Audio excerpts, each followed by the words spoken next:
साथियों नमस्कार। आज जागरूक जनता पार्टी के प्रांगण में इस देश के महान नायक स्वतंत्रता सेनानी पंडित चंद्रशेखर आजाद के इस जयंती समारोह पर आप सभी को मैं हार्दिक अभिनंदन और स्वागत करता हूं। इस देश को आजाद कराने के लिए चंद्रशेखर आजाद साहब ने जिस तरीके से लड़ करके और अपने आप को आज़ाद रख करके स्वतंत्रता संग्राम की लड़ाई को लड़ी, जो संकल्प था, जिस तरीके से देश को बचाने के लिए, जिस तरीके से देश को आज़ाद करने के लिए, इस देश के लिए उन्होंने अपने हंसते हंसते प्राणों की जो आहुति दी है, उस को यह भारत कभी भुला नहीं पाएगा। आज यह देश जाति, धर्म और संप्रदाय में बटा हुआ है।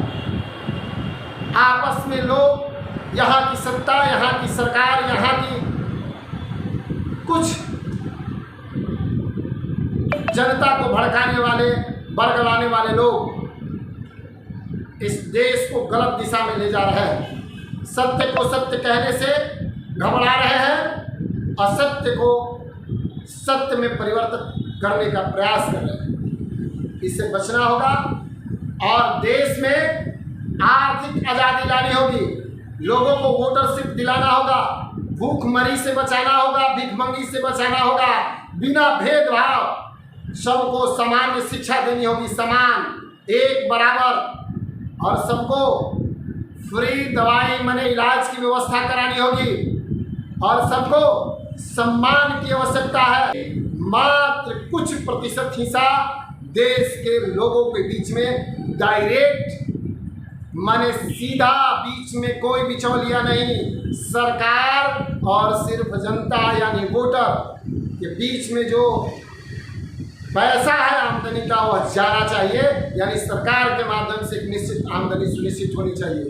वो आमदनी की पैसा दी जाती है, लेकिन बिचौलियों, दलाल, भ्रष्ट ऑफिसर, इस तरीके की बहुत सारे बीच में है, उनके माध्यम से पैसे की जो व्यवस्था प्रदान की जाती है उससे लूट लिया जाता है और जिससे जिसका विकास होना चाहिए उसका विकास नहीं हो पाता है। इसलिए जागरूक जनता पार्टी आर्थिक आज़ादी आंदोलन, स्वतंत्रता संग्राम करती है।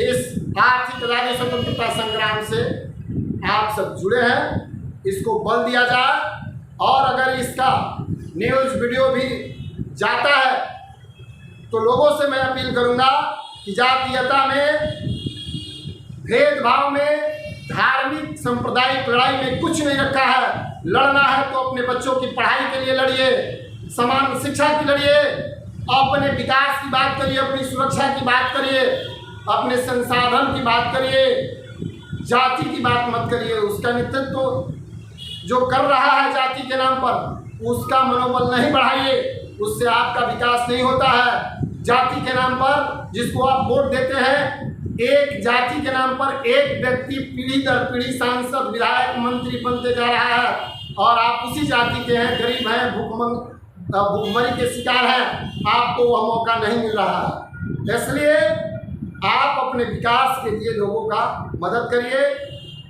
और अपने विकास के लिए जो आपके विकास से संदर्भित बात करे उसका साथ सहयोग करिए, उसकी सरकार बनवाइए, अपने हक और अपने अधिकार के लिए आवाज़ उठाइए। सुभाष चंद्र बोस जी, चंद्रशेखर आजाद जी, बाल गंगाधर तिलक जी या भगत सिंह जी, जितने लोगों ने इस देश के लिए लड़ा, ये नहीं जानते थे कि इस देश को ये लोग इस तरीके से जाति, धर्म, संप्रदाय में बांट के रख देंगे। अन्यथा वो लोग इस पर भी पहले ही कोई प्लान कर लिए होते। लेकिन छूटी जो बात है वह मैं जागरूक जनता पार्टी इस उनकी जो छूटी हुई सपने हैं आर्थिक आज़ादी, इसको दिलाने के लिए हम लोगों ने संकल्प लिया है और आपका हक और आपका अधिकार दिलाने के लिए हम लोग लड़ रहे हैं। इसमें आपका साथ और सहयोग चाहिए। इन्हीं शब्दों के साथ चंद्रशेखर आजाद अमर रहे, उनके प्रति श्रद्धा सुमन अर्पित करते हुए आप सभी को मैं नमस्कार और प्रणाम करता हूँ।